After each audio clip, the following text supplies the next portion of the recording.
भारताच्या GDPमध्ये निर्यातीचा वाटा सुमारे 21% आहे, असं वित्तीय सेवा विभागाने म्हटलं आहे.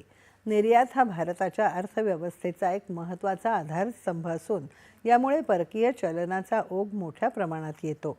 निर्यात केंद्रित क्षेत्रांमध्ये प्रत्यक्ष आणि अप्रत्यक्षपणे 45 दशलक्षाहून अधिक लोक रोजगारासह योगदान देतात.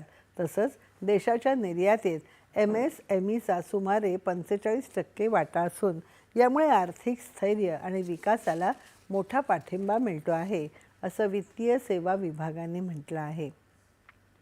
निर्यात स्पर्धात्मकता भक्कम करण्यासाठी वित्तीय सेवा विभागाने निर्यातदारांसाठी पॅट हमी योजना लागू केली आहे. त्यामुळे बँका आणि वित्तीय संस्था जागतिक अनिश्चिततेच्या काळात निर्यातदारांना अतिरिक्त आर्थिक मदत देऊ शकतात, असं अर्थ मंत्रालयाने म्हटलं आहे. या योजनेअंतर्गत पात्र सदस्य कर्ज देणाऱ्या संस्थांद्वारे प्रत्यक्ष आणि अप्रत्यक्ष निर्यातदार MSMEना 20,000 कोटी रुपयांपर्यंतचं अतिरिक्त तारणमुक्त कर्ज समर्थन दिलं जात आहे. यासाठी 8,500 कोटी रुपयांचे 1700हून अधिक अर्ज प्राप्त झाले आहेत. त्यापैकी सुमारे 3,100 कोटी रुपयांचे 716 अर्ज मंजूर करण्यात आले आहेत, अशी माहिती विभागाने दिली. कृत्रिम बुद्धिमत्ता